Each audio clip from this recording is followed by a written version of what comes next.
ծրագրերի համար եք սատարում քաղաքացիական պայմանագրեր, ասեք մի երկու բան։ Տեսեք, այս պահին, որ մենք այստեղ ենք, մեր շուրջը գտնվող ամեն ինչ փոխվել է 2018 թվականից սկսած։ Քաղաքում կարելի ասել կյանք չկար, երիտասարդությունը ակտիվ չէր, իսկ հիմա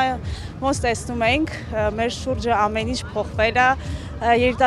երիտասարդները ակտիվ են, ուրախ են, ամեն բան փոխվել է 2018 թվականից հետո։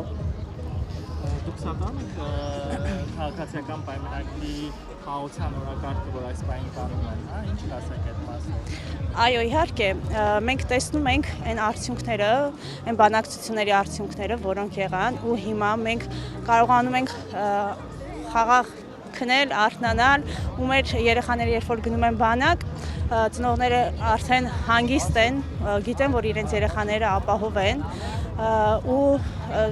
այսքանից հետո չեմ պատկերացնում էլ ինչ պետք է լինի, որ ժողովուրդը չսատարի քաղաքացիական պայմանագրի կուսակցությանը։ Ձեր երեխան մանկապարտեզ գնում է։ Այո, իմ երեխան հաճախում է գյուղի պարտեզ, որը կառուցվել է 2 տարի առաջ, ու մեր ընտանիքը օրինակ 6 հոգուց է բաղկացած, ու 6 հոգիս էլ այս պահին օգտվում ենք այն ծրագրերից, որոնք այս պահին գործում են։ Իմ երկու երեխաները հաճախում են այն պարտեզը, որը կառուցվել է քաղաքացիական պայմանագրի կուսակցության ժամանակ։ Ծնողներս օգտվելու են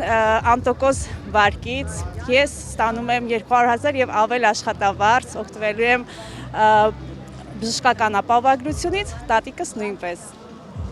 Շատ կարևոր է ու ես լսում եմ երիտասարդներին, ովքեր չեն կարևորում իրենց ձայնը, ասելով, որ դե մեր ձայնը այդքան էլ վճռորոշ չէ, բայց ինչպես ասում է Փաշինյանը, այդ մեկ մարդը մենք ենք եւ մեզանից է սկսվում այդ փոփոխությունները, որը որ պետք է լինի։ Եթե բոլորս կարևոր զգանք մեր պետության մեջ, ապա անպայման պետք է մասնակցել, պետք է հետաքրքրվել քաղաքականությամբ երկրում կատարվող իրադարձություններով եւ անպայման մասնակցել։ Ընդդիմությունը շատ աշակերտում են թեման, որ եթե մենք գանք ավելի լավ խաղաղություն կբերենք, ավելի լավ ծրագրերով հանդես կգանք, դուք ինչ կարծիք ունեք առհասարակ այս մասին։ Տեսեք, ընդդիմությունը այնքան անպագորգոր հայտարարություններ է անում, գանք խաղաղություն կլինի, բայց ինչպես է լինելու այդ խաղաղությունը, այսինքն ուզում են վերադարձնել Արցախը, ում հաշվին, մեր երեխաների։ Մենք տեսանք այն երաշխավորությունը, որը եղավ 2020 թվականին, ու ընդդիմությունը, որ ասում է մենք պետք է Արցախ վերադարձնենք, այդ մեր երեխաների հաշվին պետք է լինի, որովհետև ինչպես տեսնում ենք, ընդդիմության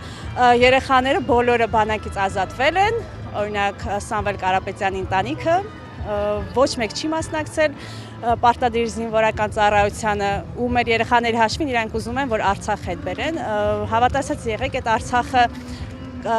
կարևոր էր, սիմվոլիկ էր մեր համար, բայց եթե այսպես ստացվեց, ապա այս պահին մենք ոչ մեկս պատրաստ չենք կորցնել նոր սերունդ չենք պատրաստվում կորցնել, ու ես շատ ուրախ եմ, որ իմ երեխան մեծանալու է խաղաղ անամպ երկնքում։